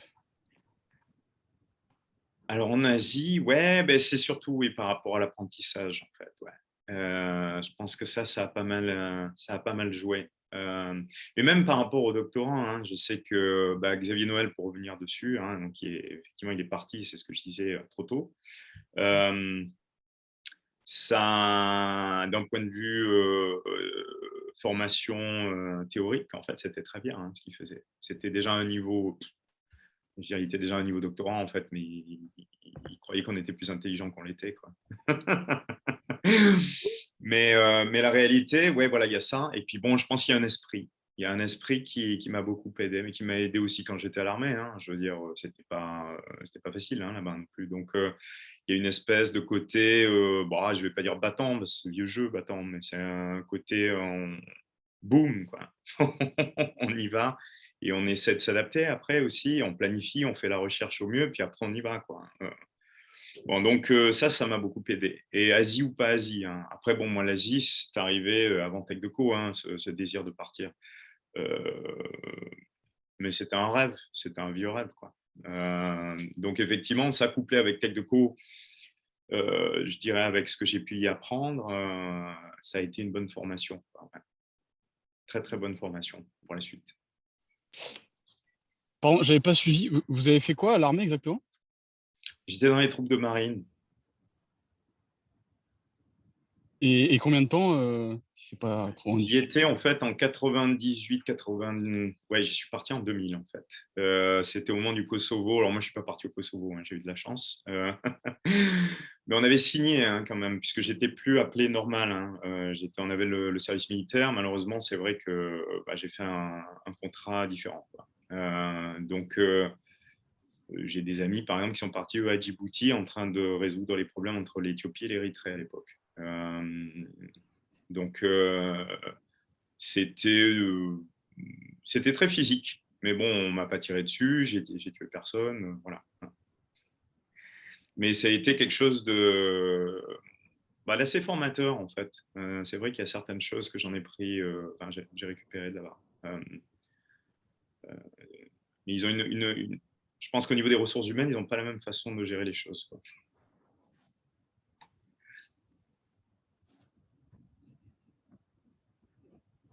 Ouais. En fait, je vous demandais ça parce que moi, j'avais toujours au fond de la tête de faire l'armée après mes études. Est-ce que, alors je ne sais pas si vous êtes à même de le dire, mais est-ce que pour une entreprise, c'est intéressant comme profil ou est-ce que c'est un plus quand on revient dans la vie professionnelle après? Alors ça, c'est vachement intéressant et c'est connecté au ciné, parce que j'écris justement, je suis en train d'écrire, de scénariser quelque chose là-dessus, en fait. C'est-à-dire un film qui est anti-guerre, justement. C'est très compliqué, en fait, l'armée, parce qu'en fait, on vous donne à faire le sale boulot. C'est un boulot alors que je n'ai pas été donné de faire, et merci. Mais bon, j'ai connu des gens qui l'ont fait, ce sale boulot. Des gens qui sont venus du Liban, des gens qui sont venus d'Irak, la première guerre du Golfe en 91. Et ils ne sont pas revenus intacts, quand même. Moi, je vous conseille, si vous voulez partir à l'armée, regardez Born on the 4th of July avec Tom Cruise, c'est pas mal. Pour que vous soyez exactement sûr de ce dans quoi vous vous mettez. Parce que, bon, j'ai eu de la chance, mais il y a des gens qu'on a connus qui sont partis à Djibouti, j'ai jamais eu plus de nouvelles d'eux. Donc c'est réel, c'est pas un jeu électronique, c'est pas un video game, quoi. C'est la réalité pure et dure, quoi. Donc après, à vous de voir ce que vous voulez faire de votre vie. Moi, je pense que ça apporte des choses. Je pense que ça apporte une satisfaction aussi, parce que bon, c'est vrai qu'on peut être antimilitariste. Moi, je le suis quand même relativement. C'est un paradoxe, mais de notre côté, il ne faut pas se voiler la face. Il faut aussi, si on enlève notre armée, il faut que tout le monde l'enlève, quoi. Sinon, on va se faire envahir demain, quoi. Donc, il y a quand même un problème, quoi. Enfin, à vrai dire, la France, non, c'est l'arme nucléaire c'est la dure réalité, elle est là. Mais c'est vrai qu'il y a quand même, le monde est fait de lutte de pouvoir. Tant qu'on n'aura pas atteint une conscience supérieure, ça sera comme ça, et il faudra une armée, il faudra une police, il faudra ceci, il faudra cela. Donc, par rapport à l'armée, j'ai une vision où finalement, c'est le boulot le plus ingrat au monde. On vous paye pour buter des gens quand même. Il faut quand même revenir à la réalité, c'est ça le boulot. Ou en tout cas pour y contribuer. Après, si vous êtes OK avec ça, moi j'ai plutôt des pensées de taoïste, donc je ne juge personne. Vous faites ça, vous faites autre chose, vous décidez je sais pas, de devenir gérant d'un des restos du cœur, c'est encore autre chose, quoi. Après, c'est votre expérience personnelle. Vous êtes physique, vous avez envie de prouver quelque chose, vous avez envie de vous montrer quelque chose, de pousser les limites de votre corps, si c'est ce que vous voulez. Alors là, vous allez les pousser comme... je ne pense pas qu'il y ait d'autres trucs aussi extrêmes que ça, quoi. Au niveau pousser les limites de son corps, vous allez voir, alors je ne sais pas, mais certainement l'aviron, d'un point de vue compétitif, c'est très très balèze ce que vous faites, mais vous allez voir que c'est rien à côté. Je faisais de la boxe et je faisais du karaté à un assez haut niveau avant de partir à l'armée. Je peux vous assurer, ils m'ont eu, quoi. Vous dormez pas, vous mangez pas, vous êtes dans la nature, dans la jungle, vous n'avez pas bouffé pendant 2 semaines. Il y a un moment donné où vous êtes confronté à votre nature, en fait. Et ça, c'est pas mal. Si c'est l'exploration que vous voulez faire, Thibaut, c'est pas mal. Mais soyez au courant des risques, par contre, parce que les risques, ils sont réels. Si vous êtes envoyé, si vous faites juste de l'entraînement sportif, parce que dans les armées, il y a aussi le côté sport. Vous pouvez être dans l'armée et être instructeur sportif. Mais si vous partez direct en conflit... Ouais, c'est plus au niveau du développement personnel et collectif. Et ensuite, c'est aussi parce que je me sens patriote, quoi. J'aime mon pays. Ouais, donc, ouais. Je sais pas ce qu'on peut faire de plus, je sais pas, peut-être pas beau, parce que c'est pas forcément beau, mais de plus engagé pour son pays. Je peux vous comprendre. La chose qu'il faudra vous penser aussi, on apprend toujours, en fait, quand on rentre, il faut toujours aménager la sortie, quoi. Vous allez voir ça en temps réel quand vous ferez vos entraînements. En fait, quand vous rentrez quelque part, vous sachiez exactement comment vous sortez et que vous ayez 3 plans pour sortir. Donc, à ce moment-là, je vous engage à justement, et je vous conseille en fait à réfléchir à la sortie de l'armée même. Et c'est ce que vous la question, ça faisait partie d'une partie de la question. C'est quand vous revenez, les gens, ce que vous avez vécu, il y a très peu de gens qui l'auront vécu. Ils ne pourront pas comprendre ce que vous avez vécu. C'est très personnel. Il n'y a que les gens qui sont dans votre section qui le comprendront, à vrai dire. Les gens, ça dépend dans quoi vous vous retrouvez. Si vous vous retrouvez dans les dragons, aux premières PIMA, etc., vous allez voir des trucs un peu bizarres quand même. Donc, il faut être très solide.